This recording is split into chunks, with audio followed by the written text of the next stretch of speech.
What's your name? When were you born? And where were you born? My name is Jesus Rodriguez, and I was born in Los Angeles on October 27, 1973.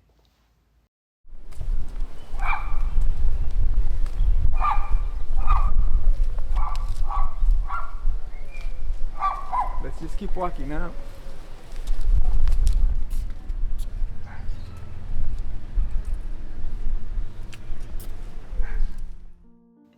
My first memories really are around living in Los Angeles. I lived in a very small apartment. At one point, there were my four sisters, my two brothers, myself, and my mom all living in this apartment. So I lived there from the age of 3 to 14 years old.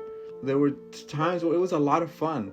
Bunch of kids, a lot of kids, a lot of friends, and we would play baseball, we would play football on the street, we would play marbles. That was a lot of fun. That was my childhood and part of my adolescence. This is the entrance to the apartments where I grew up. As you can see, if you look across, they're up on a hill. I remember often that you start to get worried. You start to get worried that you're outside of the confines of your neighborhood because you're in other neighborhoods that people don't know you, right? And it could be dangerous. And you're just constantly aware that you can find trouble, you can find danger.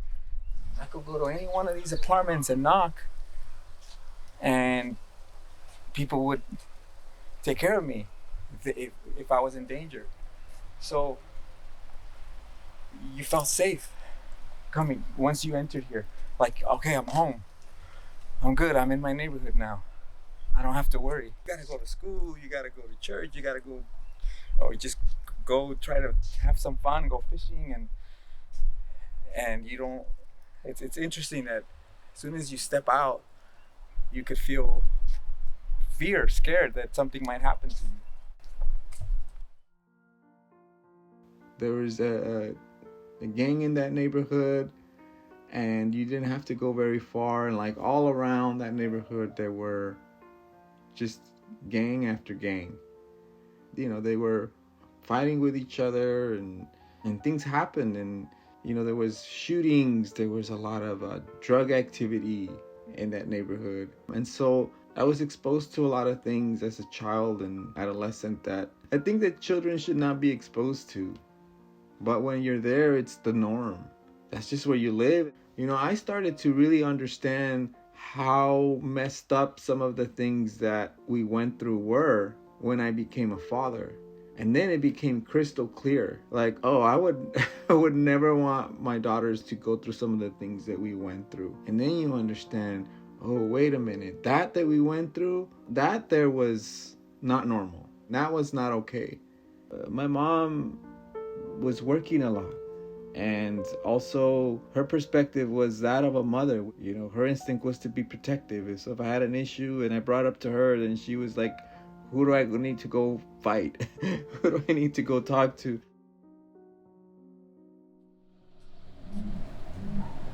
And you see how it's all landscaped now? You see the trees, the nice landscapes, the little planter areas. It wasn't like that when I was growing up here. It really fixed it up. Gentrification. So we're meeting up with my friend Ruben, who grew up here too. Don't panic, bro. Don't panic. It's just me. We're just doing a tour, man. What's up, Tree? How you doing, Ruben? This is it, Tree. This is where we grew up. This is my friend Ruben. Say something, Ruben. Hi, I'm Tree's friend. We grew up in the apartments right here since we were five or six. Something like that, Tree. My family moved here when I was 3. I don't remember when we moved. I was too little, but. Tree and them lived on number 2 right there. We lived across. My grandmother lived on top, and we lived on Tita and all them on top. The girls up there. I had a very conflicted relationship with my dad. And most of it was very internal. What prompted my mom to move into the neighborhood in Los Angeles was she was trying to get away from my dad because she felt that he was not providing. And so she said, well, if they're not going to provide, then I'm just going to go out on my own. It's hard for me to talk about my dad because I feel like what's coming out of my mouth often is like criticism and negativity, bad feelings. And I don't feel good about that.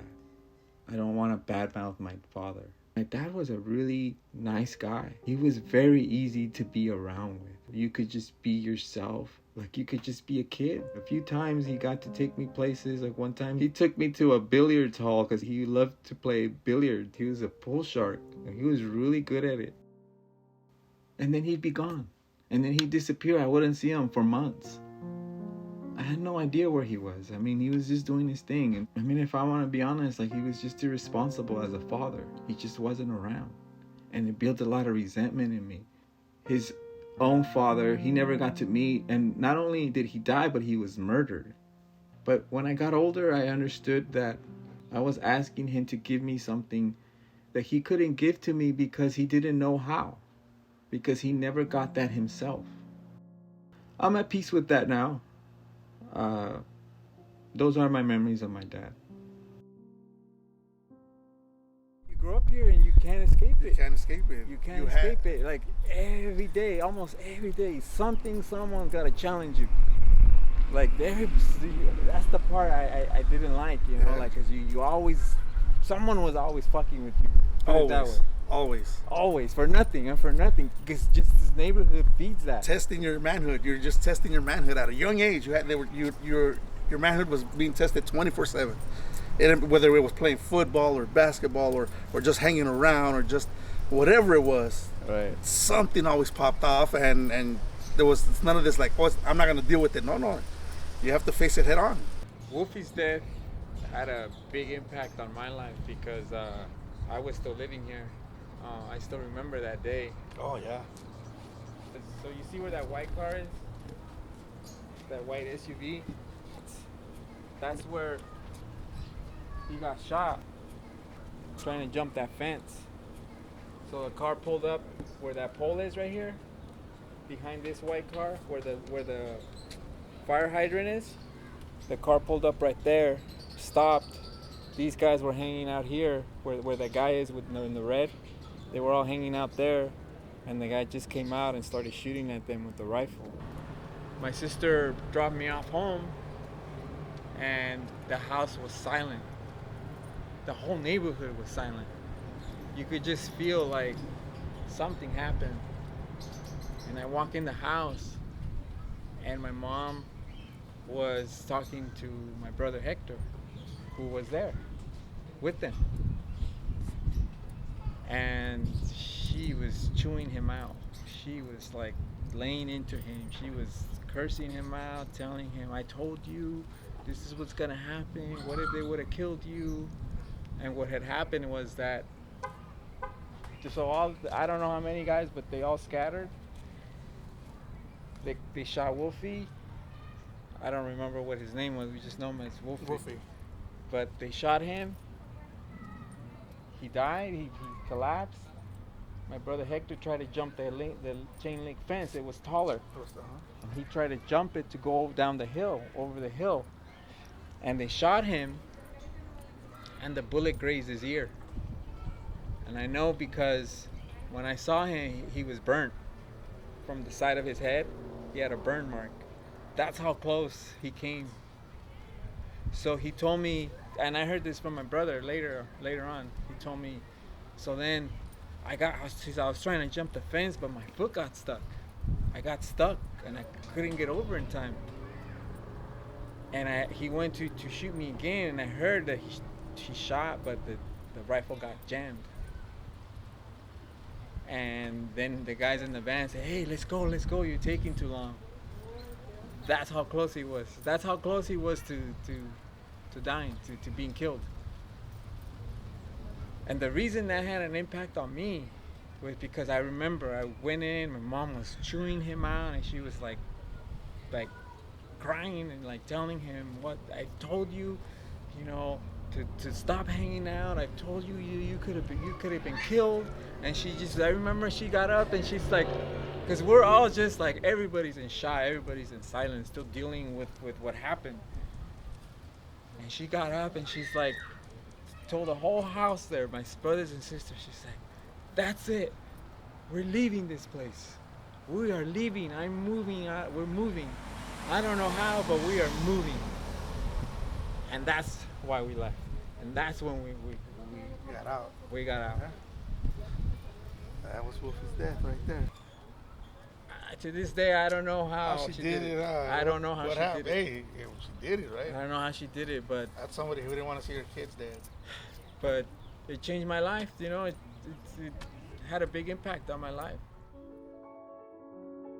When I tell this story about me growing up in Los Angeles, I think what really comes to the forefront is how rough it was, how difficult it was, how challenging it was growing up in that neighborhood, all the bad things that happened. That often overshadows that there were a lot of good times as well. I've thought about that, and it makes sense to me because those things that happened that were bad, they were heavy, you know, they were things that you don't easily forget. It makes sense that those things stand out. You can have 10 positive experiences, but you have one experience that's just traumatic or it's overwhelming, and that's what you're gonna remember.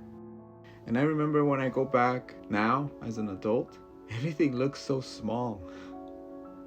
Part of that is just your perception as a child. And also another thing that stands out is now as an adult, you can take a step back and look around you and see the whole picture.